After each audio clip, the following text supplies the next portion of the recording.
Betty, and I am the Swissnex Boston's Art Programming Associate here in our consulate in Boston. And on this event moderating with me will be Julia Bonten from SciArt Initiative and Laura Stalder from Swissnex in New York. Before I will dig in deeper the subjects, I will quickly introduce Swissnex to our people here. Swissnex Boston is the Swiss Science and Technology Consulate. We focus on creating networks between Switzerland and the East Coast of the United States as part of a worldwide network. And we create those networks in the areas of research, education, innovation, and the arts. So specifically, the arts programming supports artists. We support designers, cultural institutions, and art schools in expanding their reach here in North America. We also help them find the right partners and platforms to show their works and show their talent. So now it is my special pleasure to very shortly introduce you the 4 fantastic speakers we will have on our panel today. Our first speaker will be Professor Dr. Claudio Tessone. He is the academic director and chairman at the UCH Blockchain Center in Zurich. Secondly, Sarah Meyohes. She is a French-American artist who centers her practice within emerging technologies. And then third and fourth speakers will be Carmen and Doma from the artist duo Mediengruppe Bitnik, who are contemporary artists working on and with the internet. So now I'm giving the word to Julia, who will introduce you into SciArt Initiative and also to Leonardo. Take it away. Hi, everyone. Thank you so much, Laura. My name is Julia Bontain-Hillel, and I'm the director of SciArt Initiative. It's our pleasure to collaborate with Swissnex Boston on these laser events. To tell you a little bit about SciArt, in case you're new to us, we are a United States-based 501c3 nonprofit dedicated to bridging the gulf between the arts and sciences through a variety of monthly and annual programs, laser of which is one of them. And to tell you a little bit more about Laser, Laser Boston is, again, it's co-organized by these 2 organizations here, and it's actually a program of the larger nonprofit Leonardo, the International Society for the Arts, Sciences, and Technology. Our Laser Boston meets roughly 4 times per year, but you can actually find lasers all over the world, and many of them are digital now. So if you're curious about that, you can find more about that online.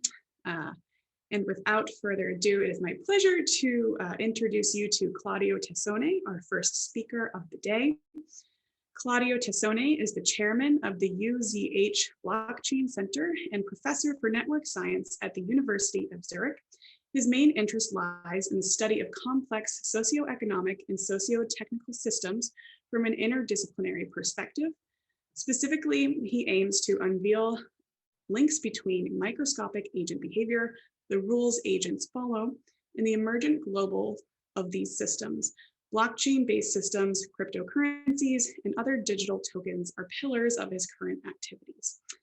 This includes cryptoeconomics, big data blockchain analytics and forensics, and the analysis of economic incentives, which are fundamental to multiple blockchain platforms. He is also the director of the interdisciplinary UCH Summer School Deep Dive into Blockchain and co-directs the Certificate of Advanced Studies on Blockchain at the University of Zurich. Claudio, I will let you take it from here. Thank you very much, Julia. Thank you very much to Swissnex Boston for inviting me to this presentation.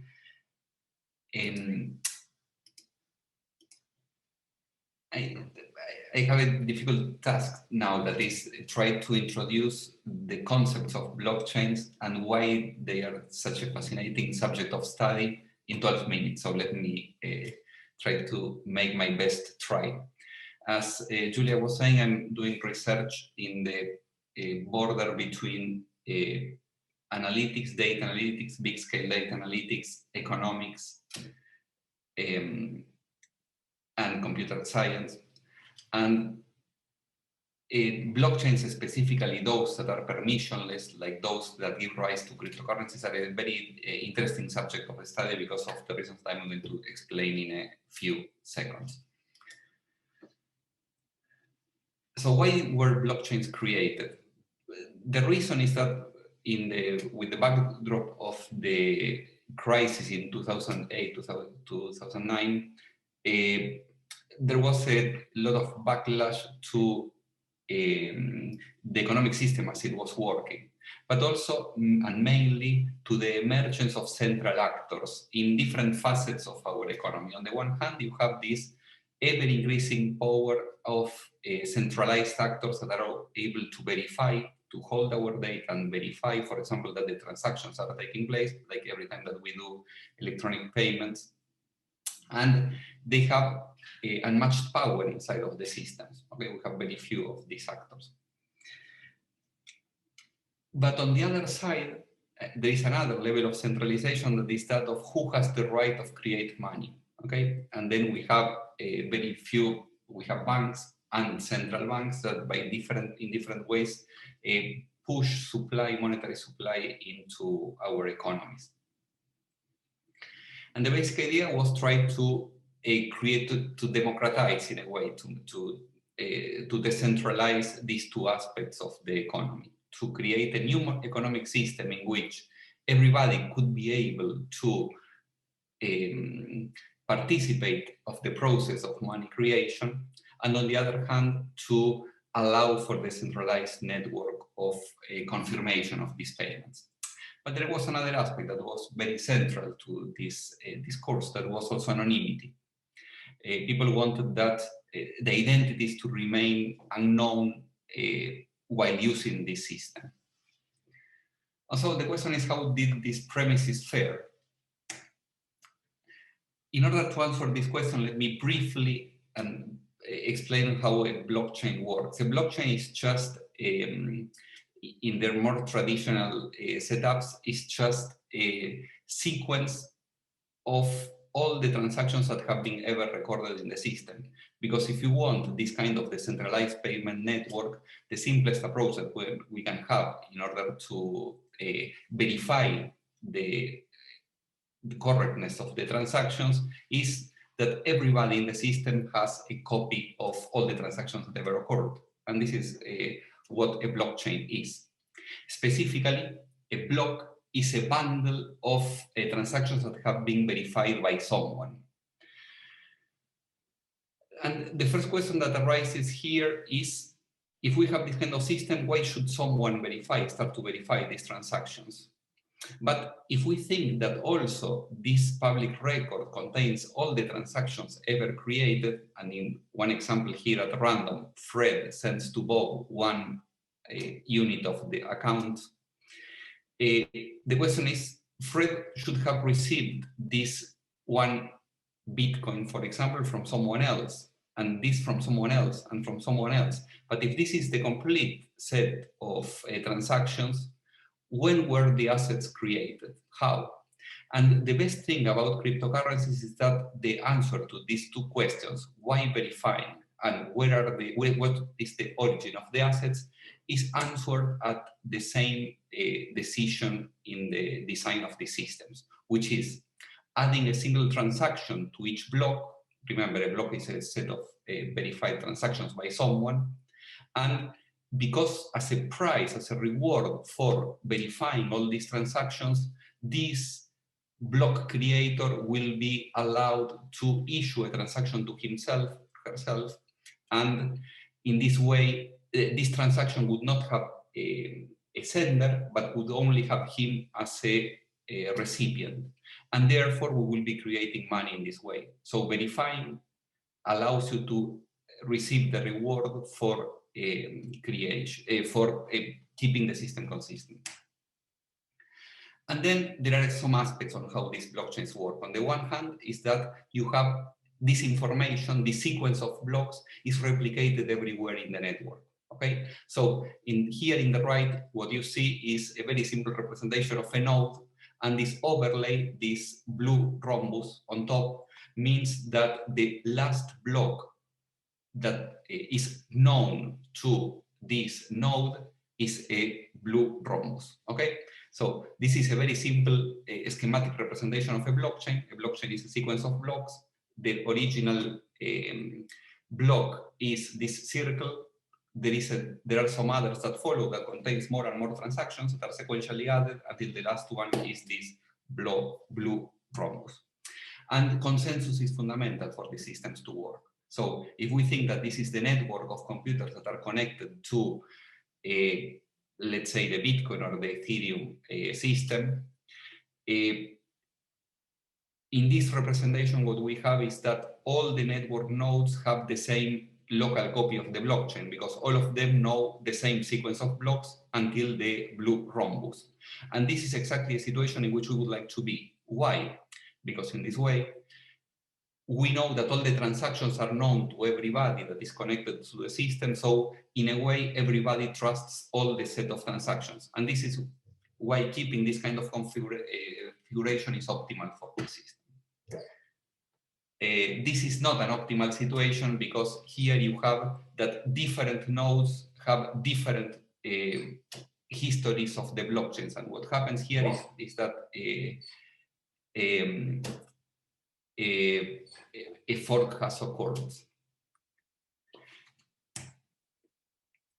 The system has ways of amending this kind of natural force that exists, but remember, what you want is that everybody, every node in the network has the same local copy of the blockchain.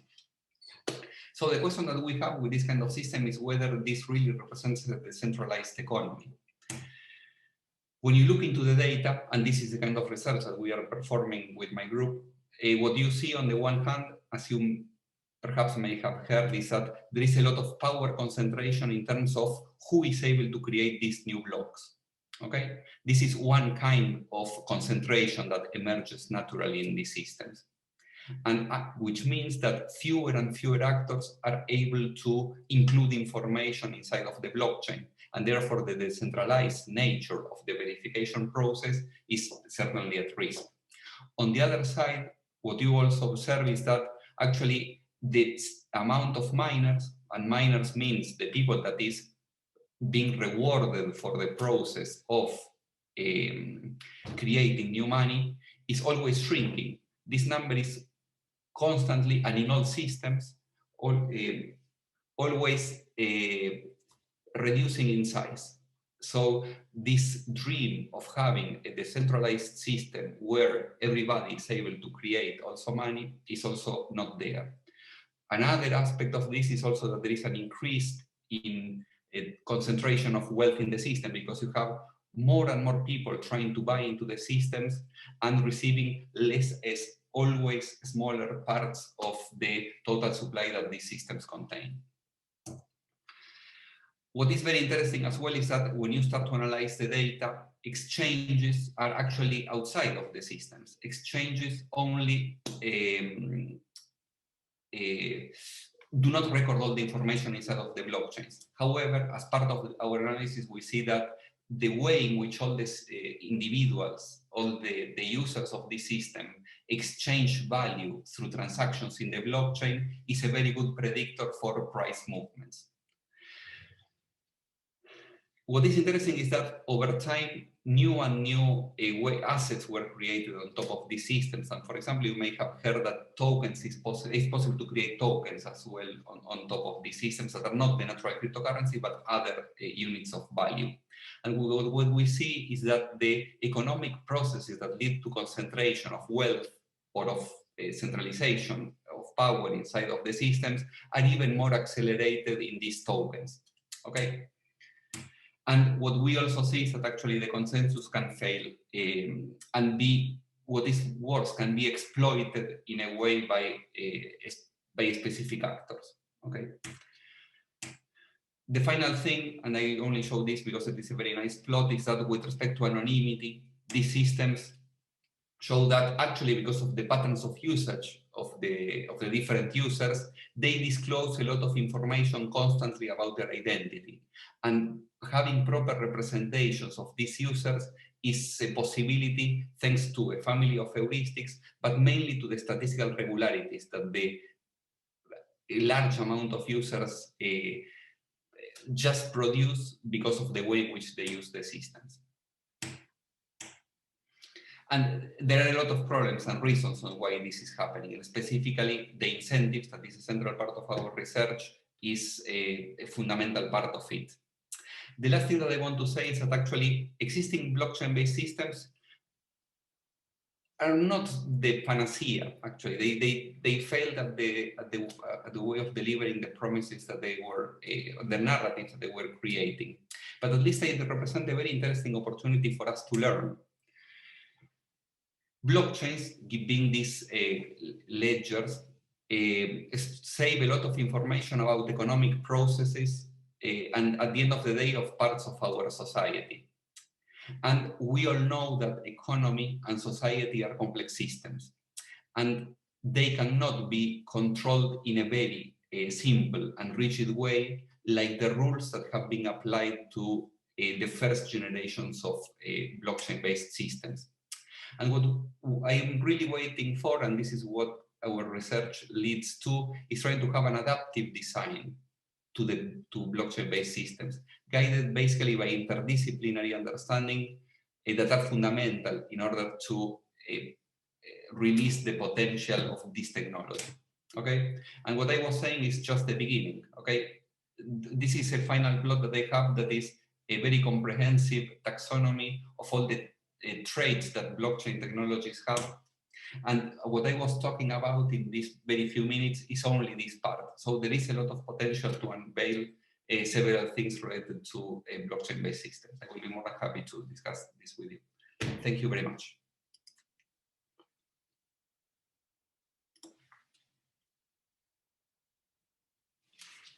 Perfect. Thank you so much, Claudio. And we have a question for you right here. The question is coming from Ben Bogart, and they are asking Claudio, does Tezos resolve any of these issues with older blockchains? Yes, partially yes. Partially yes. Tezos, what I was explaining more in detail were blockchain-based systems that use proof of work. Tezos uses an alternative consensus mechanism that is proof of stake, that in principle at least leads to not so much energy waste in the process of creation of the assets. However, Tezos addresses some of these aspects. I like very much the generation of Tezos, Cardano, IOTA, and so on, because they solve some of the issues, but not all. And specifically, one of the things that I am not particularly, that I think that could be solved, and Tezos has a very interesting adaptive system with respect to this in terms of governance, is that a large fraction of the tokens are still controlled by a few actors as well. Specifically, the platform creators are a very powerful player inside of these systems. And I think that the third generation of cryptocurrencies or blockchain-based systems, I would like to see it in a little bit of more of an egalitarian system. Okay, here, please go ahead, Laura. Okay, so we will just have one question here, and all the other questions we will answer at the end and our question and answers in the session. That will be a half an hour. So for now, one more question. Can you comment on cryptos such as Orchid? I can comment later, but I can answer the last question now, if you do not mind. Such that I can provide a better question answer to Heather. No worries. So let's just move on then. Laura, please introduce our second speaker. Absolutely. Thank you so much, Claudio. Our next speaker is Sarah Meyohes. So it's my pleasure to introduce you to her. She's a French-American artist. She centers her practice within emerging technologies, working in media from cryptocurrency to augmented reality. She enlists the natural world as references, network as medium, and the specular as a mode of contemplation. By merging traditional mythologies and cliched objects of beauty with contemporary digital mediums, Sarah enacts a visual language for the systems, algorithm, and technologies that influence our daily lives. She exhibits her work internationally with solo exhibitions in New York City at Red Bull Arts Center and 303 Gallery. Her work has traveled the institutions including the Barbican in London, the Jameel Arts Centers in Dubai, the Ming Contemporary Art Museum in Shanghai, and the New Museum here in New York. She's been featured in the New York Times, Time Magazine, Wired, Vice, Outforum, and The Atlantic. And her film Cloud of Petals has been screened at various film festivals, including the Minneapolis Simple International Film Festival, Slamdance, and the Locarno Film Festival in Switzerland. Sarah holds a Bachelor of Science in Finance from Wharton School and a Bachelor of Arts in International Relations from the University of Pennsylvania. And in 2015, she received an MFA from Yale University. Sarah, the floor is yours. Thank you for being with us today. And just a side note for the public that you can always submit questions as she goes in the Q&A box. Thank you. Hello, hello everybody. So I'm going to share my screen. Let's see. That should be working. So I'm going to tell you a story, essentially, about an art piece that I made a long time ago now. I was still in grad school, and I created a cryptocurrency in 2014, and I called it Bitcoin, and I launched it in February 2015. And these dates are important because, you know, Ethereum launched 5 months later in July 2015. So this is really crypto antiquity, and NFTs, you know, just didn't even exist. And I am not the most advanced technologist. So I did this. So, and often when I use technology, it's part of a narrative. And so anyways, I'll keep going. So I designed Bitcoin as a cryptocurrency backed by my photography at a fixed exchange rate of 1 Bitcoin to 25 square inches of photographic prints. So as my work changes in value over time, so should the relative value of Bitcoin. And the release of 200 Bitcoins was matched with the placement of a corresponding set of prints as per the exchange rate in a safety deposit box at a bank. And so a Bitcoin holder can trade or convert their coins into any of my prints. And to put it in more financial terms, this is essentially creating an asset-backed security collateralized by my current and future artistic output. And so why would I do this? Because this was really a conceptual artwork in line with, you know, relational aesthetics, which was something I was interested at the time, turning the artist into a currency. And that it also happens to be one of the first examples of tokenizing art on the blockchain, I think just goes to show that generally artists can point towards the future, right? And that's the beauty of, you know, artistic experimentation. But at the time, just to give you my rationale, I was just entering the art market, and the truth is that it's incredibly financialized. And what I was seeing is that cultural value and monetary value are in a tight feedback loop for, you know, ever. Gold is a primary example of that, and that how something is exchanged affects how value, you know, is determined.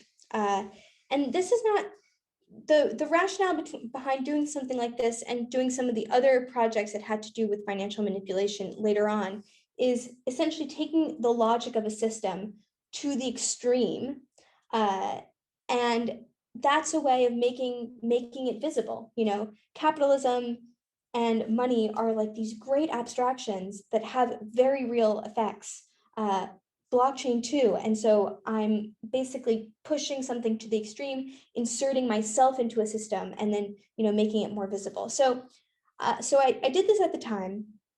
I only sold 200 coins, but the idea just like circulated. It was, you know, I was unknown at the time, but suddenly, so I'll go through the slides. I gave people certificates. Nobody at the time wanted to download a client that I had, you know, developed with a developer. So I had these physical certificates, which is quite quaint, of the public key with the private key on the back. This was the Bitcoin wallet. This was the print that went into the bank. This was the first photograph that backed it. And it was the beginning of a series called Speculations. And arguably, speculations have now been the greatest use case of Bitcoin. And we'll get back to speculation, but I made these with two-way mirrors. and that is, my body. And in a sense, I'm, creating space metaphorically. There was a mine that was mining, and this was the photograph backing it. And the interesting thing about photography is that, and this will dovetail, I do want to address this craze in NFT these days, is that photography for a long time has not been valued as richly as painting, because it's endlessly reproducible. And so what the market has done is you are allowed to print a photograph and edition it, and then that makes it materially scarce, which goes against its nature essentially. And it's kind of like, how governments printing money, like rendering something more or less materially scarce. And that was how the market ascribed value to photography. But even so, photography has never reached the levels of financial accumulation that you see in paintings, right? In paintings, when you look at an $100 million painting, you're partly looking at an image, and you're partly looking at the spectacle of like that much financial accumulation in such a small physical piece. And it's worth noting that the financialization of the art world was accompanied by the growth in the like logistics and storage, right? Because you both need that unique material for value to accumulate, but then you need to kind of abstract that away for exchange to happen. And so what NFTs now do, right, is that you are really just, value now can accumulate in the token completely separately from what the image is. The image now is, the art is as dematerialized as possible. It's practically just an excuse for tokens to become this like speculative vehicle. And exchange has been so smooth that, it's like, it just makes sense in how it's designed now, that it would be so speculative.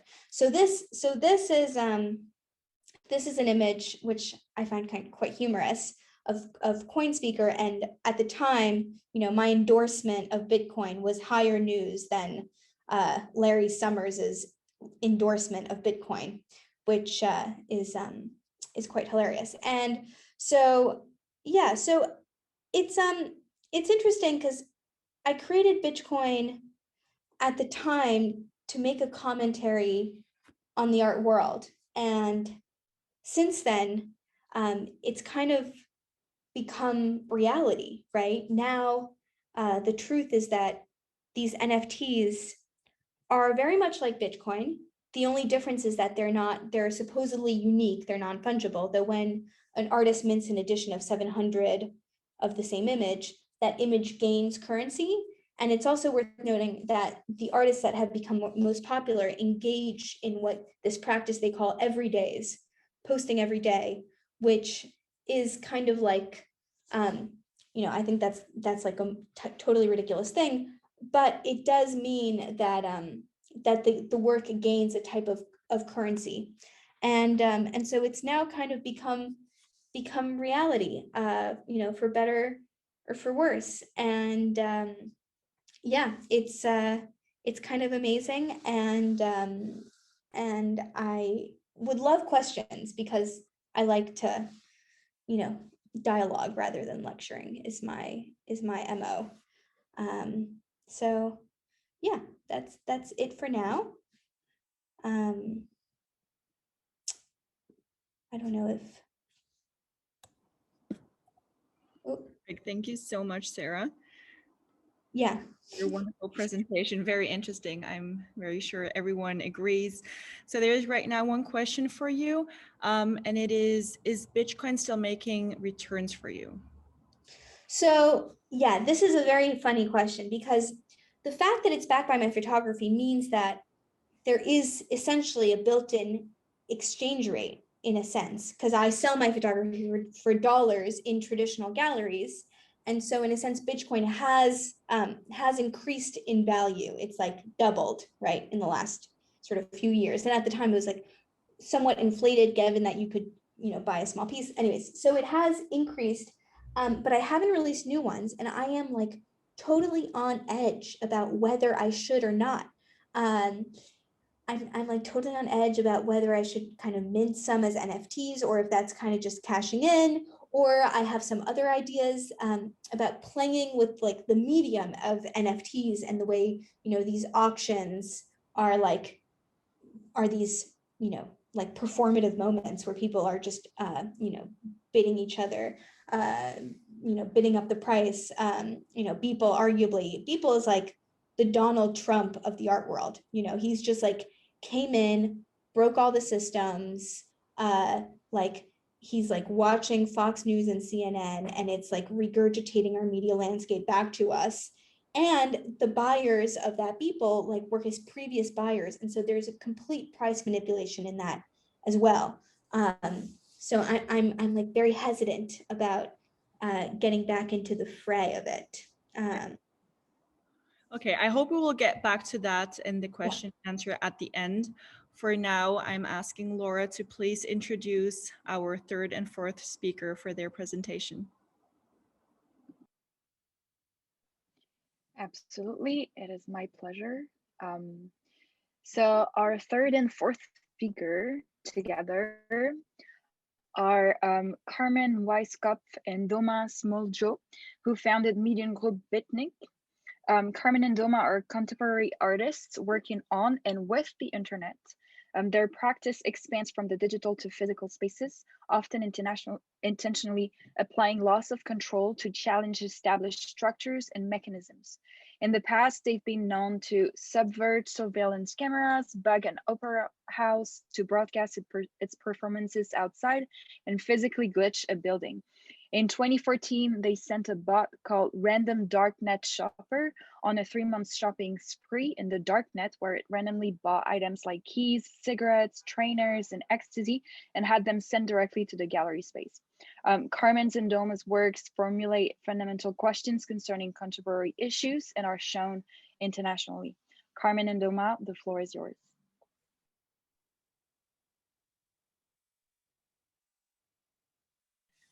Oh, your mic is not working, or is it only on my side? Yeah. Hi. Again. Can you hear us now? I suppose yes. Yes. Okay. Okay. Hey. Thank you.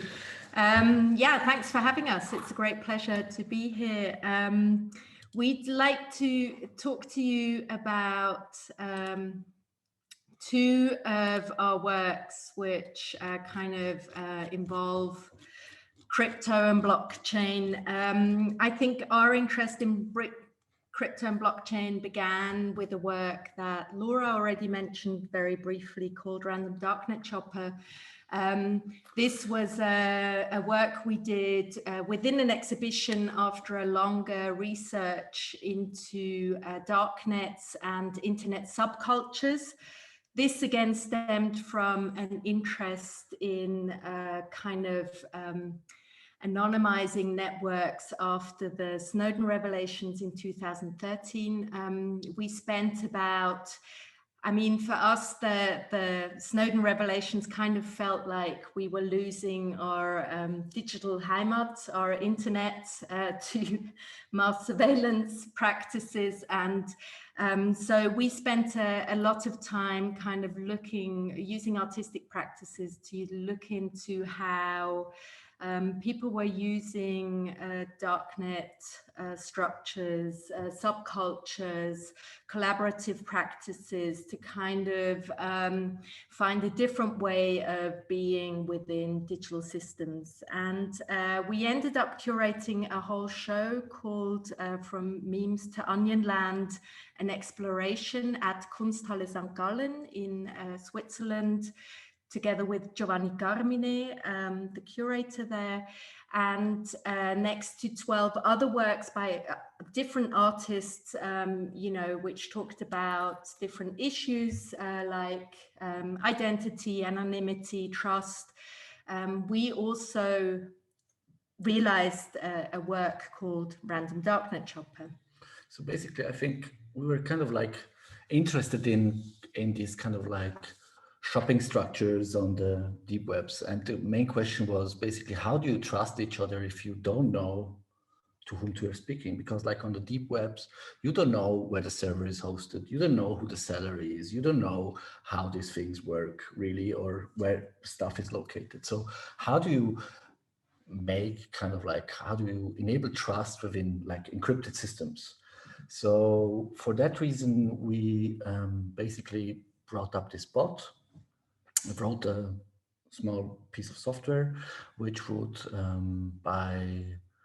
autonomously like log in to the deep webs once in a week, and the bot owns Bitcoins. So it had like a budget of $100 each week to spend. So it would log into the deep webs, log into one of the big, at that time always the biggest kind of like darknet store, and scrape the whole website, look for every item, parse out items which are more expensive than the $100, and then randomly buy an item from the shop.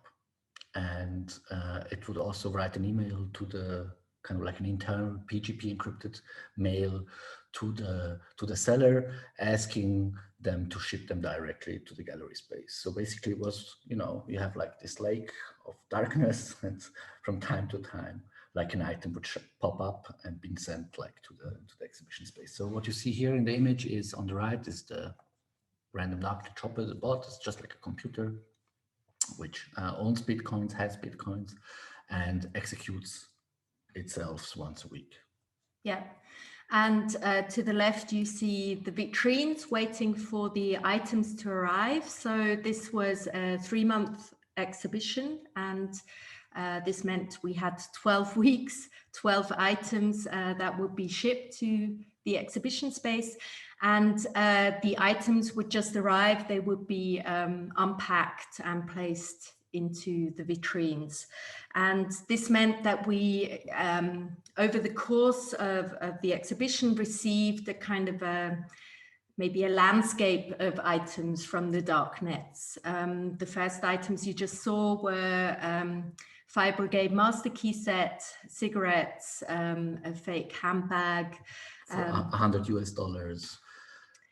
Yeah, at the time, just a quick comment on the Bitcoin price. At the time, Bitcoin was priced at around $230. I mean, it fluctuated a bit. So this work happened in the autumn of 2014 until January 2015. This was a stolen credit card. Information which we never tried out, so we don't know if it worked or not. Yeah, and then in week 6, it bought 10 yellow ecstasy pills from Germany, which were promptly shipped across the border into Switzerland, and which we exhibited like all other items. And this caused the work to be very widely received in newspapers covering everything from technology, but also, you know, The Guardian writing about this autonomous bot. And this was kind of the topic that was raised with this, you know, this question of responsibility of a bot, which, you know, buys illicit goods, and you don't really know what to do about it within the legal system. Yeah, who's responsible at that moment? Is it can the software be an entity by itself? Is it the programmer? What if the program is open source? How do we deal like in future with all these algorithms going maybe crazy and breaking the law? So random darknet chopper was kind of like used to basically trigger that discussion. So it bought those kind of like ecstasy pills, and kind of like the media jumped onto the performance. It bought Nike. The next week it bought Nike Air GZ2 from China. And for $100, like most probably also fake, they look really real, kind of like when you feel them. A week later, it bought a cap, a spy cam, some postal services, Sprite's dash can, diesel jeans.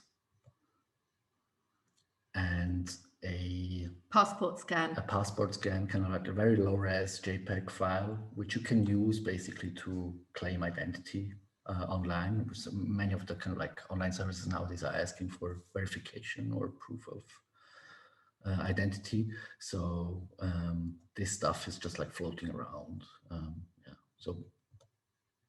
Yeah, this another image from the exhibition towards the end of the 12 weeks.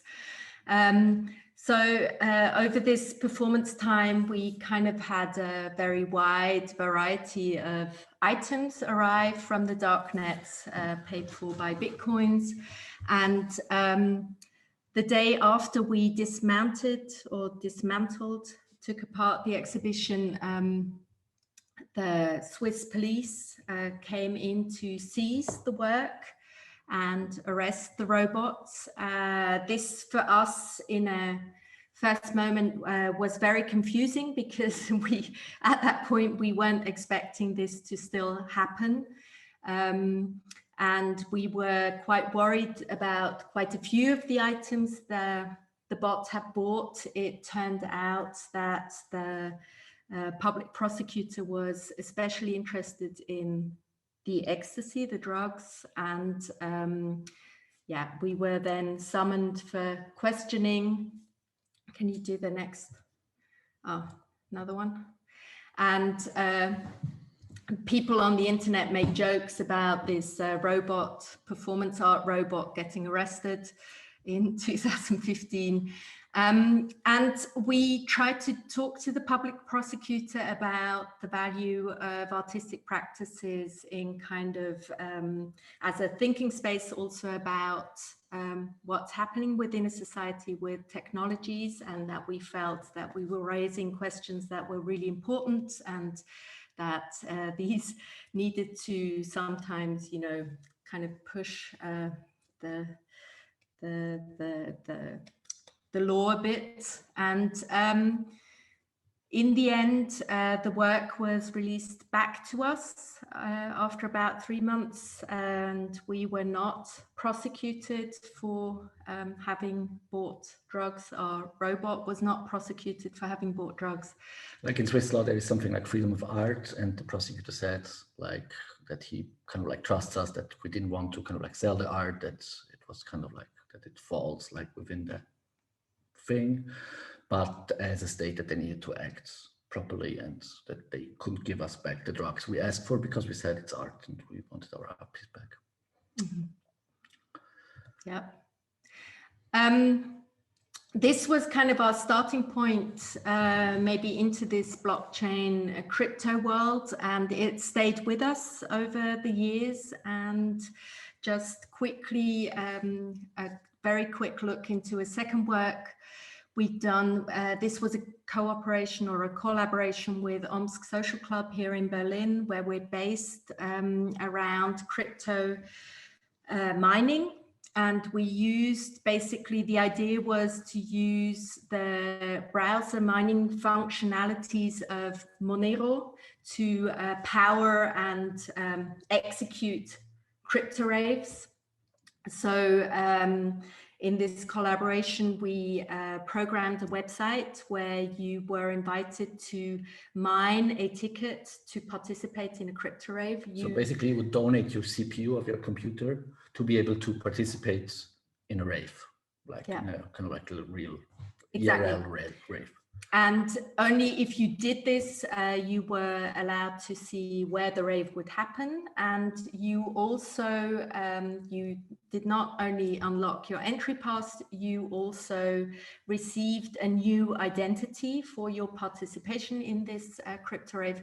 So the crypto rave itself was also a LARP, a live action role play, where we randomly gave out roles that were all connected with the crypto space. And the idea was to kind of create a night of thinking about the future of blockchains and crypto, and kind of let people do this by performing or being someone else, or, you know, enacting a, I don't know, a crypto whale, you know, or B. Satoshi, who invented NFT collector, invented or Bitcoin at the time, or invented exactly. Bitcoin, but is anonymous. So not only kind of like that you would get the ticket or identity, also like the location was secret. So you would unlock the location after a while and then be able to come to the party. So we had like 400 written identities for this thing, so we could host around 400 people. The entry was free afterwards. Yes. And it could generate the QR code for you for the entrance. And here some images of those LARPs. The DJ who played, Amnesia Scanner. Yeah. Raving attendance with it. Yeah, we managed to organize 5 crypto raves in different cities in Europe, from Athens to Barcelona to Berlin, Basel, before the lockdown. And yeah. At the moment, we are waiting for better times. So yeah. Yeah. So thank you very much.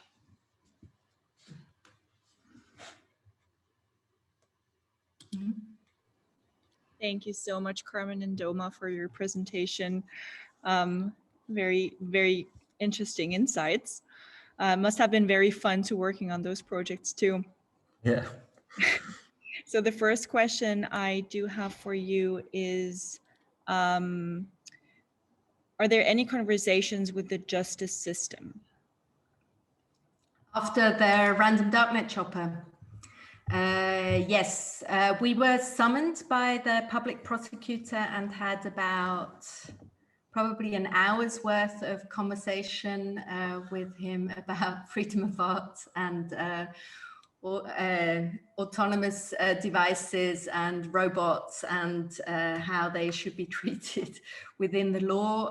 We took our lawyer. With this work, we already had spoken to a lawyer beforehand. We knew that we were kind of entering legally muddy waters, and it was actually a really nice conversation. We had prepared, of course, an art history worth of people who had also worked with illicit items and kind of, you know, tried to make a case. Our aim was actually to be handed back the drugs. That didn't work, but at least we got back the rest of the work. Yeah, I think like our strategy was basically to avoid go to court. Yeah. But our lawyer, he was kind of like, no, let's take it to court, because, you know, it's kind of like, it's the place where you can negotiate those things, and they're written into law.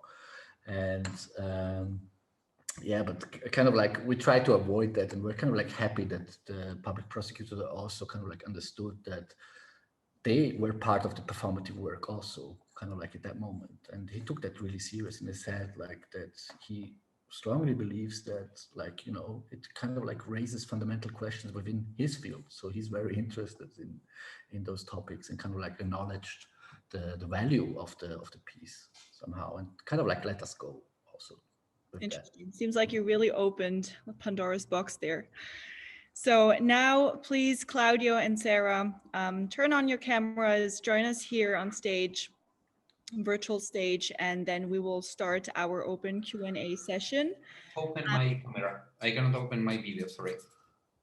No worries. No, that's fine. What I'm saying is I am unable because I was disabled from doing so. If you can reopen it, I will do it immediately.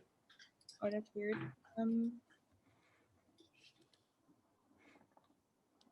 Yeah, there it is. Perfect. Thank you.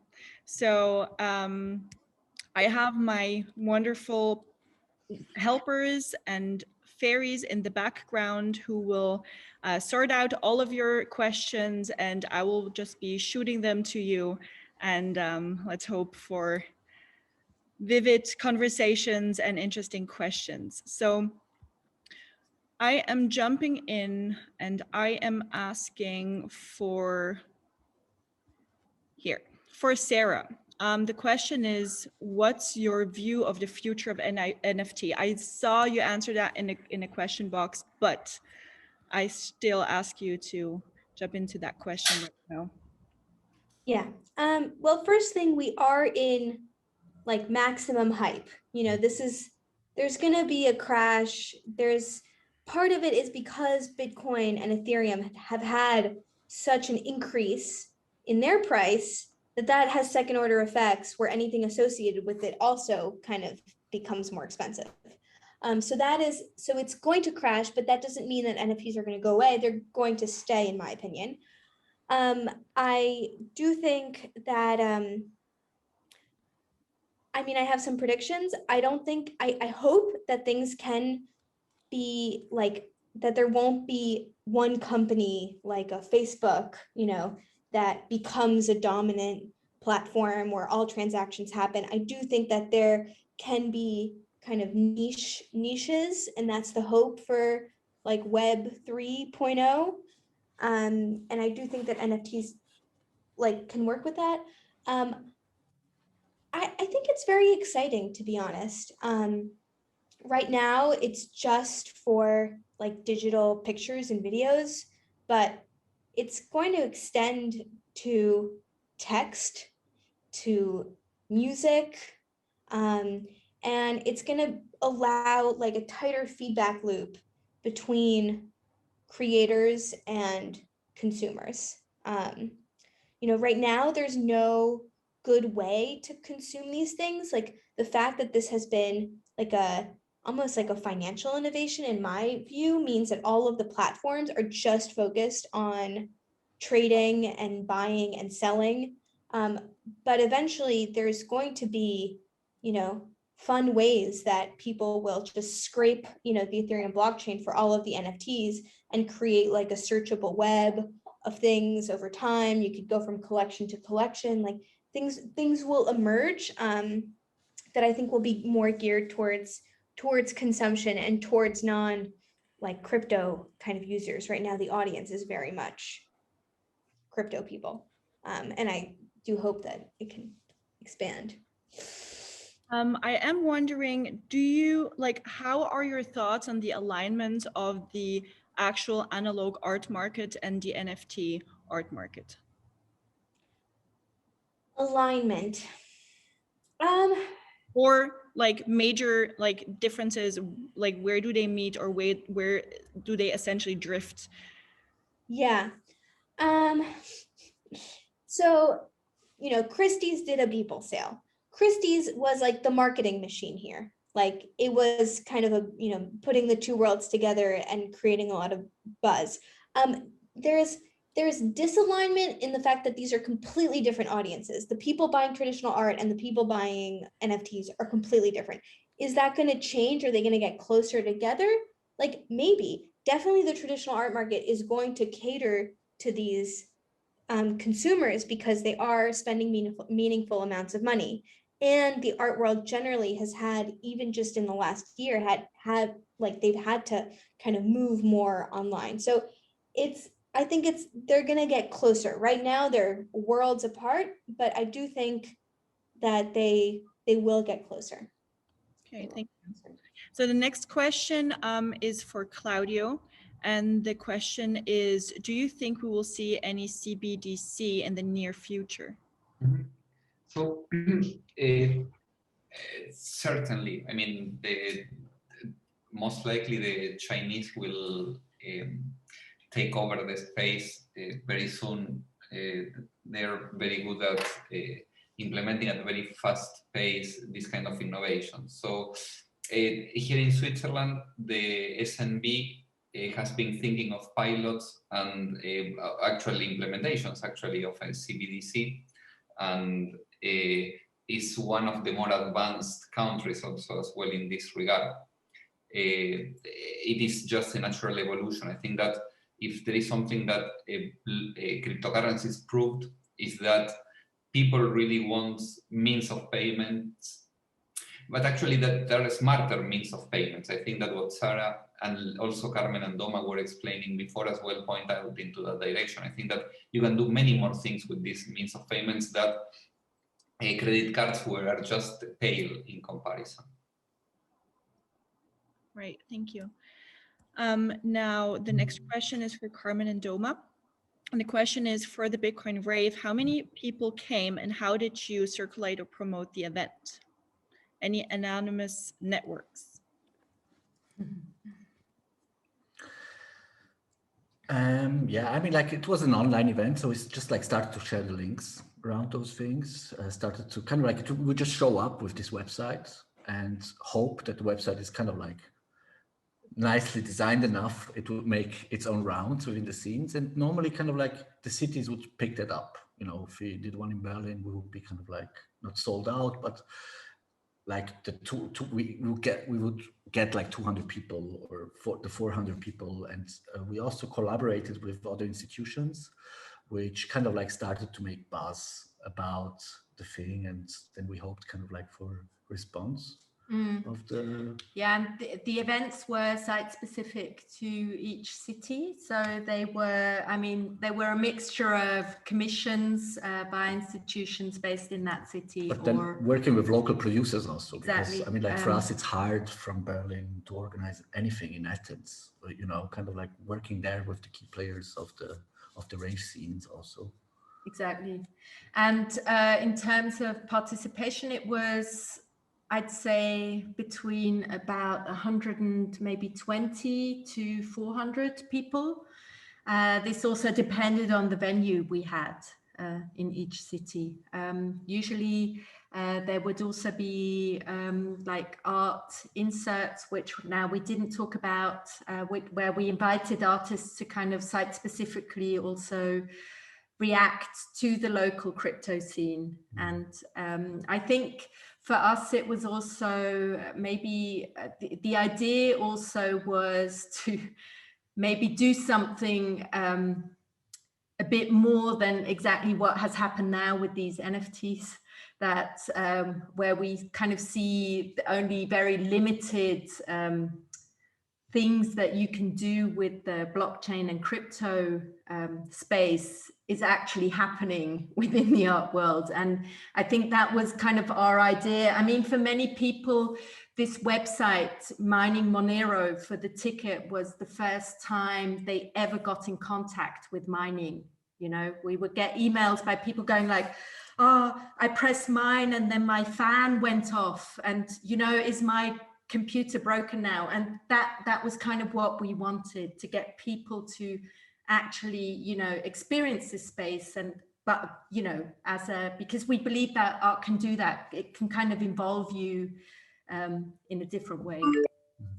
I also have like a question, if I can, maybe we can do it later, but Claudio, regarding those NFTs, maybe I'm just like interested in your opinion, like also more like from a technical understanding what it is. Like when you look into the contracts which are like within those NFTs, what you see is just like that you're buying a text file, giving you a link to a file which is hosted on a peer-to-peer file system somehow. But it's kind of like you don't own the file, because that's kind of like the original JPEG or something that can disappear also, because it's just like an HTTP link. Sure, and so, that can be duplicated or replicated as much as people want. So the only thing is that you can claim that you have some usage rights or whatever, reproduction rights and so on, but not other than that. I also wanted to say something. It's fascinating. I really like, sorry for, but I also wanted to tell you and also Sarah that I am really fascinated by the things that you people from art are doing with blockchain-based systems. Perhaps I knew other people like Matthias Tarsiewicz in Austria, or Rosan Polat here in Zurich, that have been doing fascinating things as well. I remember one thing which similar to one of your concepts, that was mining hardware that would only start to mine when people would be approaching and looking at the thing, just producing money exactly the same way. It's a very good metaphor. I like it very much. That's right.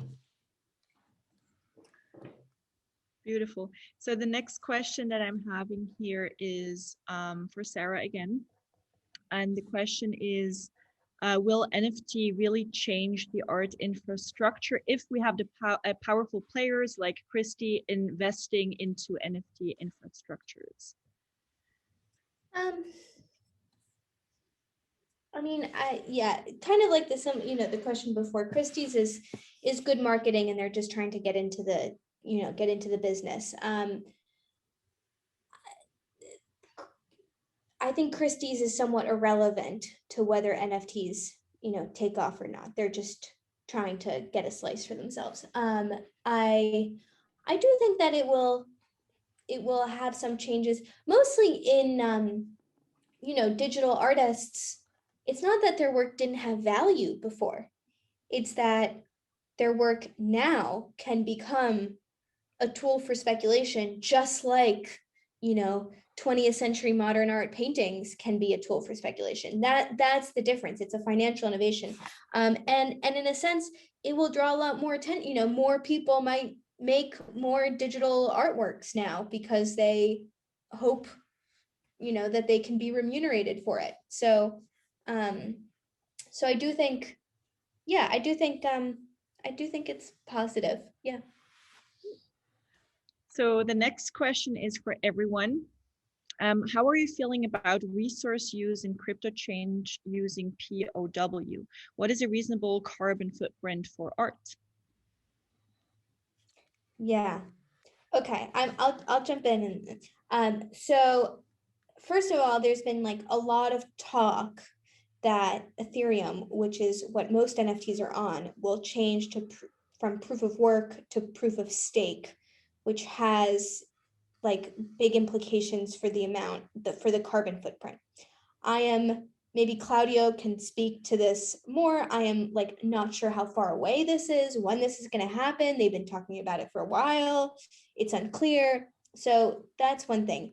I've thought about this for a while. I have not released any NFTs, partly for my own kind of guilt of like, do I want to use this much carbon to put up an image? So I haven't stepped into it yet.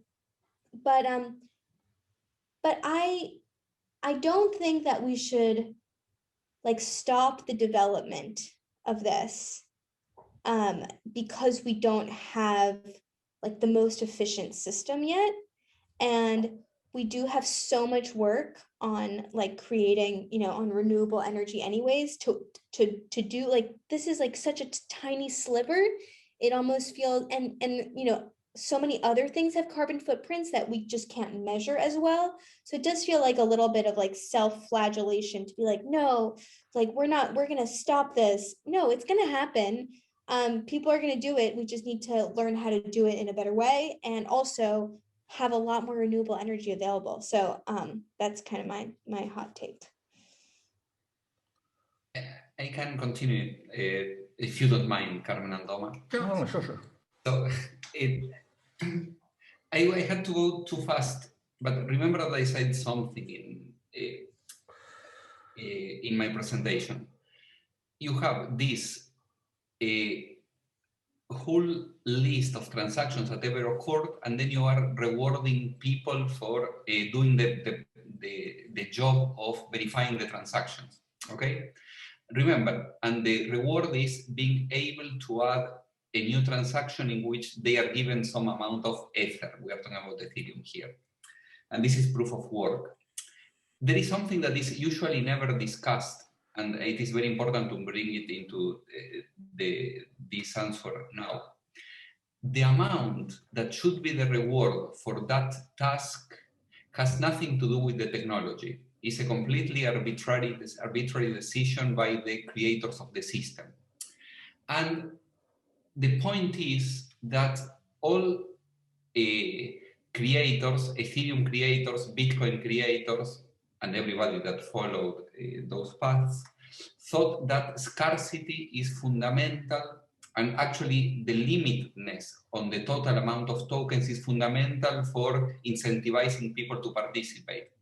And at the end of the day, this creates a kind of dystopian environment in which the best thing that you can do with these assets is speculate. And this was mentioned all the time also by Carmen, Sarah, and so on. So, and this is fundamental. There is nothing in the technology that says the amount of these assets should be finite. Our economies do not have finite number of our units of account.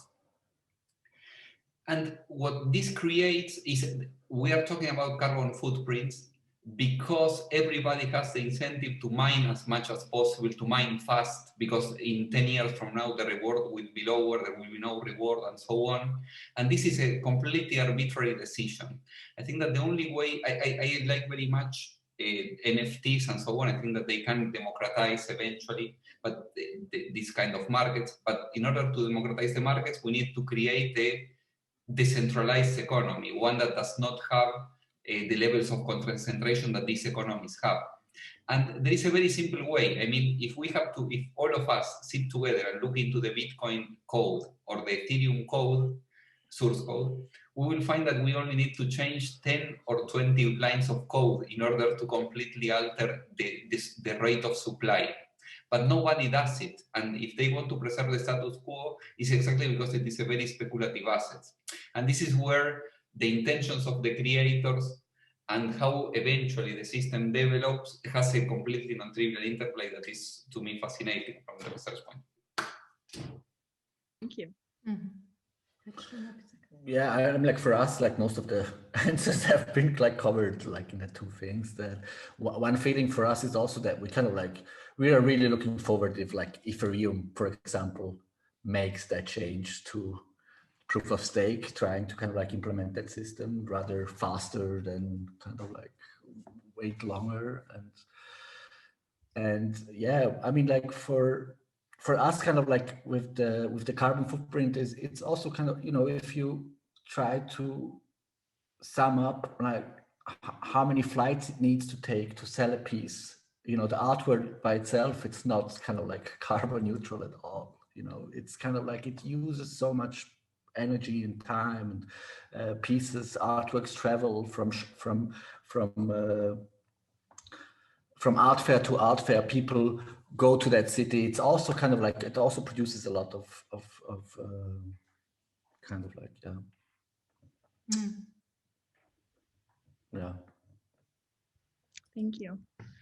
So the next question will be also for everyone again. Have any of you explored the concept of smart contracts and the transaction of consuming or viewing art, or in other words, not for purchasing the art, but for acknowledging that a viewer was there, much as people post on Instagram their witnessing of a show?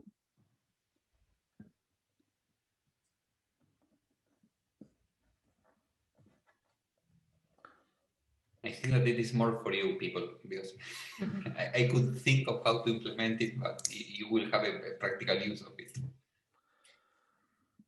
I'm not sure I totally understand the question about using smart contracts to track experience of the artwork. Is that the question? Yes, to track or track transactions of consummation of the art rather than for buying the art, as I understand the question. You know, that just makes me think of like a like, you know, when you like a picture, that's an acknowledgement that you looked at it, that you had presence with it. It's not as strong of a claim on an image as ownership, which is, you know, we live in capitalism. Ownership is part of our identity formation, I would say. So, but yeah, I haven't thought of smart contracts to acknowledge viewership, but maybe, who knows? I mean, like one interesting artist, which is kind of like working within the field of smart contrast, is Jonas Lund, who gave out the Jonas Lund token. And basically, if you participate like within the Jonas Lund token, you hold shares of his artistic practice, basically. So he asks the people owning kind of like this token to participate in decision making about his artistic life and about his future, if he should do a show or not, and which kind of like path he should take. So you become like through those smart contracts, you become part of this kind of like artist's identity, which I kind of like really like as a, you know, kind of like a tokenized artist, which, you know, has a community around, which cares about like his well-being also. Yeah, and I mean, for the crypto race, we read and wrote a lot around decentralized autonomous organizations, the DAOs, which kind of where the idea is to, you know, agree on central kind of contracts and then have these on the blockchain and just execute themselves. So I guess maybe the system is also not as evolved yet to maybe track, you know, just viewings of artworks. It's still, you know, the use of NFTs instead of is a use where, you know, the art world usually hands out paper certificates. So it's kind of, you know, instead of that for the moment, and it's also limited to a certain type of art. I haven't heard of NFTs for conceptual work or for installation work, so it's kind of the purely digital reduced to... Maybe it also became too expensive to store that kind of information on the chain, kind of like, this is why we're taking it out and, you know, trying to kind of like reconfigure stuff around it.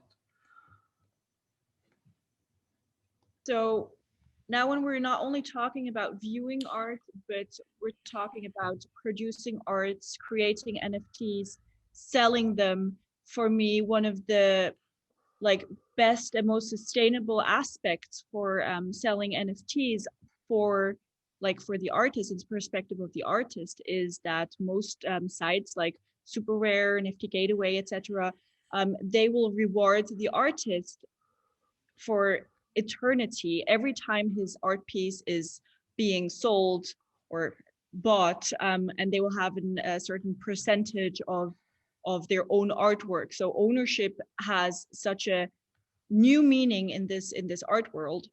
So what are your thoughts on this principle when it comes to not only art but also to science, to publications and the other fields? And maybe this question is for everyone, but maybe especially for Claudio, since you're the scientist on this round.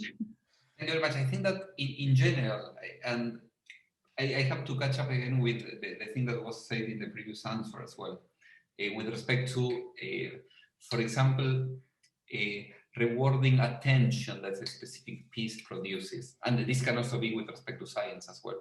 And I think that here there is a very interesting aspect that is reward. You see that what we always are talking about this, we are thinking of rewards only in terms of a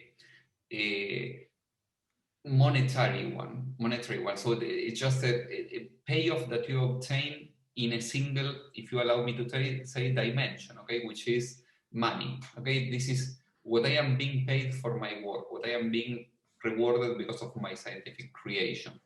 And I think that the attention and other social processes are in some contexts equally or important as well, not necessarily equally important, but have some degree of importance. And we are thinking always in terms of scarcity. In every one of our discussions, we are thinking of, this is the piece of art that I have bought, and this is the digital signature that I am buying it.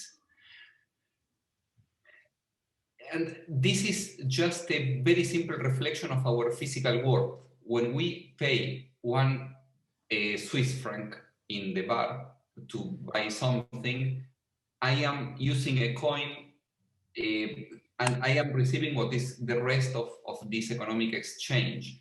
And if you see all the way in which we are thinking cryptocurrencies and digital assets as well, still replicates that limitation of the physical world.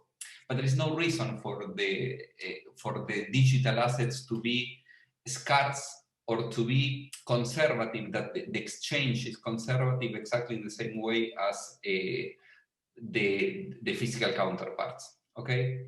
And what I am talking here is that I think that these new platforms will create completely new ways of rewarding people that is not just the mere exchange of value as we are used to.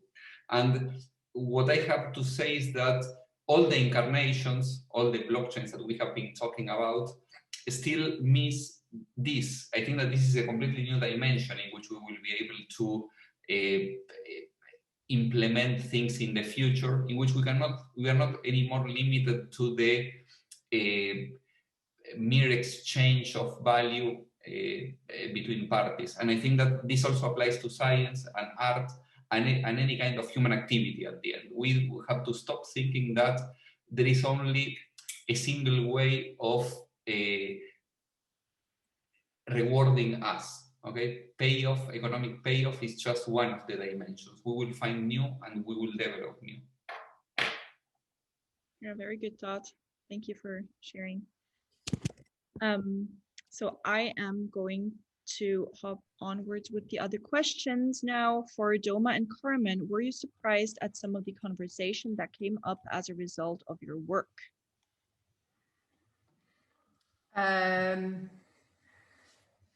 Depends on which conversations. I mean, if this refers to the legal conversations, probably, I'm assuming.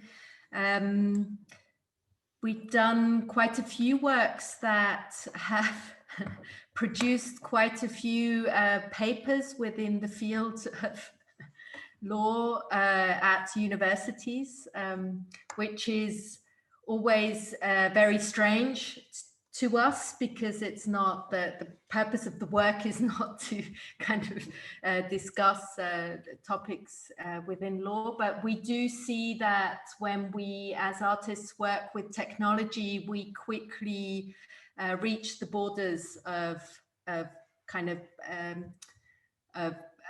what is discussed within society. And because these technologies are evolving so fast, it's very hard to keep up with the discussions, be they legal or be they, you know, within society. And this is something that interests us a lot, this question of, I think it's also something we see now with blockchain. You know, when you think back at the telephone that was invented before the radio, and in the beginning was actually used as a wired system to disseminate culture.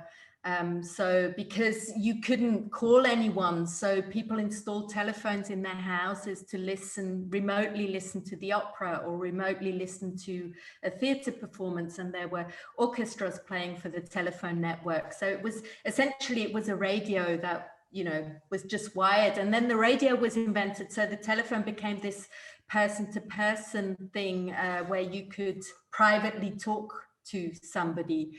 But this evolving of use of technology is something that's really interesting to us, and we do believe that it's hard to have these conversations because we don't naturally have one forum within society where we talk about, you know, how do we want to use this? People just go and do stuff, and that's kind of like why we also probably look for these conversations to happen, or are really happy when they do happen. And then sometimes, of course, within our field, we can often anticipate what we will be discussing or talking about. Outside our field, we're often we need to even find language to kind of understand what, you know, the issues are, because we're not lawyers and we don't know how that works. And I mean, like, one of the strategies we kind of like apply to a lot of our projects is this kind of like loss of control, where you kind of like narrate the thing, you trigger something, you trigger a bot, you trigger a situation where you're not controlling it anymore. And, you know, kind of like the discussion also flows with like other players. And I mean, like, this is one thing we try and love to do, is kind of like just like give a small impulse and then see how the system maybe reacts to it, and try to learn from it for other steps afterwards. Right.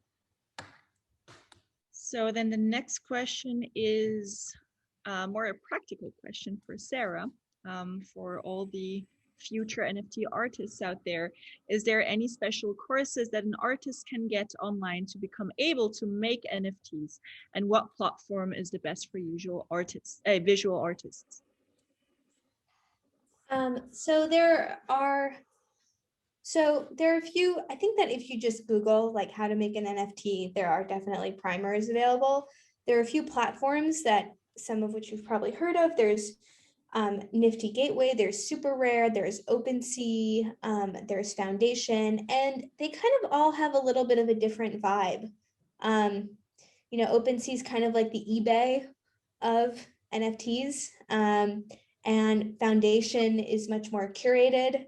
And so Nifty Gateway is like kind of like where Grimes, you know, does a drop. So they just have a different vibe, and more will pop up, I'm sure.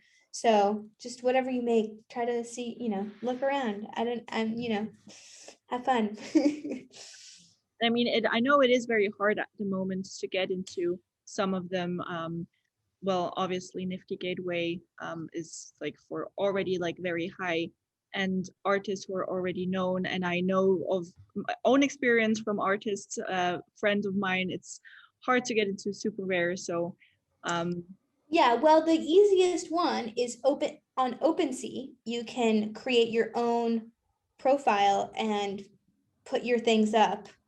You know, but the question is like getting your stuff seen, right? You need to sort of build your own audience in a way. You know, that like instead of having thousands of people like Nifty Gateway gets thousands of people to bid on drops. But they're yeah, also OpenSea is less than a second, so that makes the purchase very hard. yeah, but OpenSea is open, you know, you can list on OpenSea, anybody can. So thank you.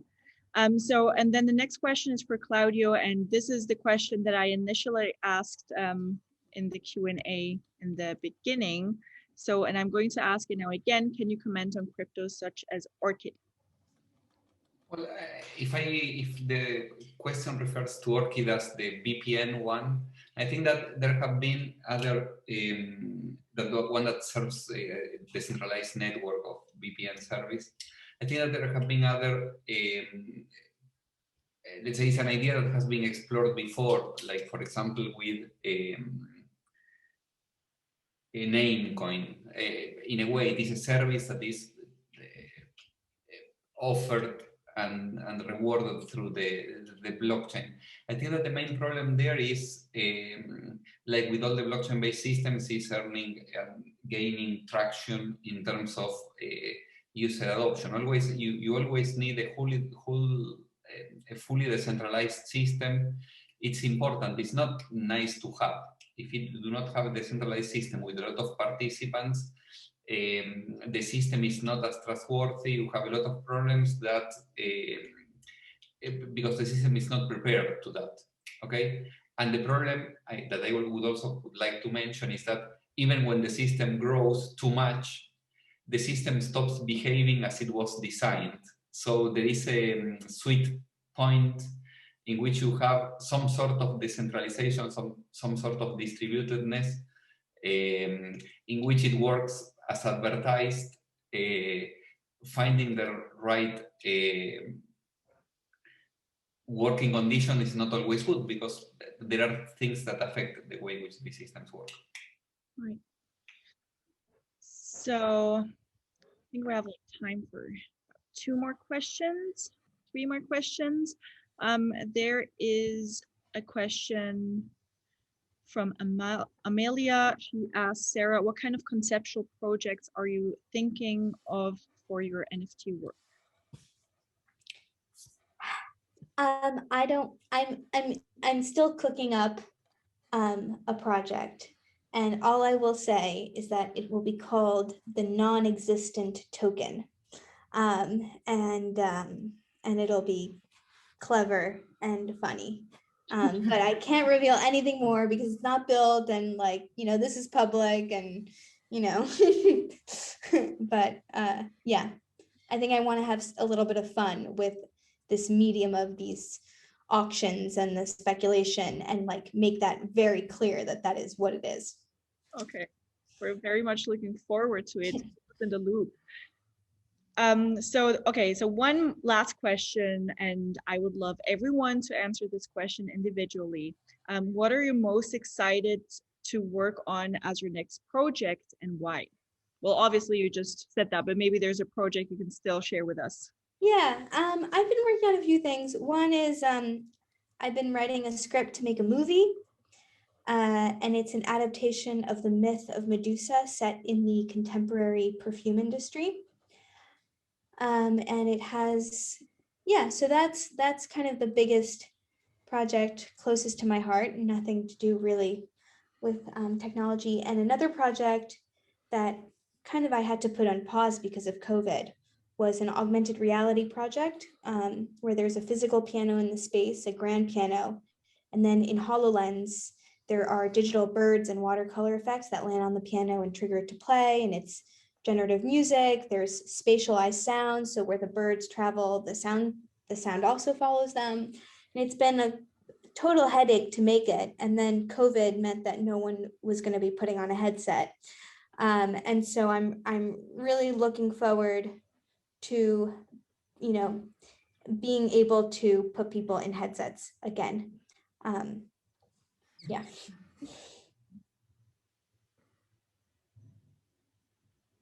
That's it. Yeah.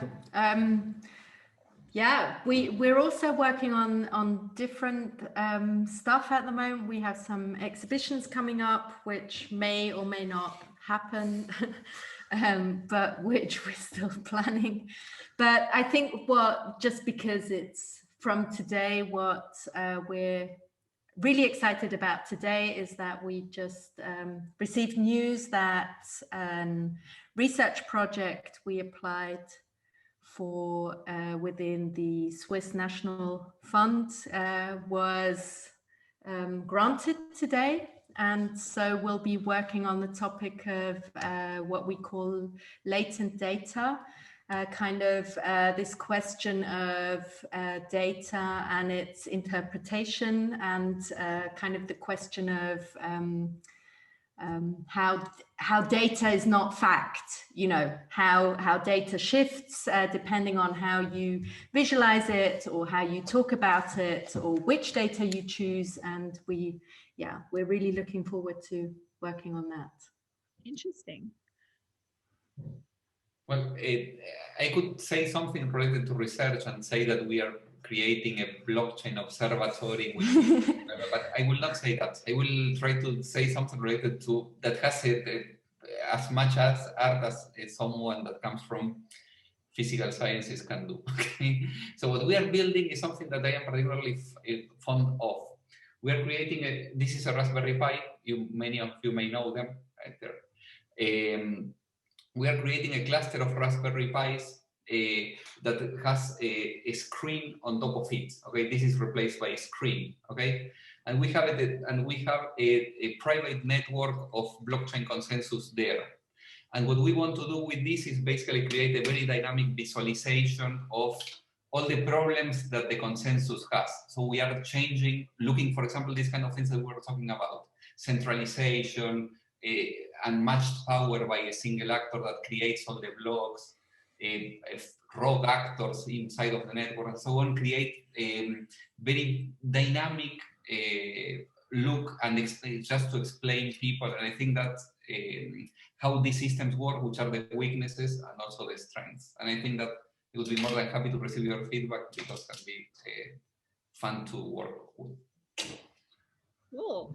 Thank you so much. So we've come to the end of our laser talk this time.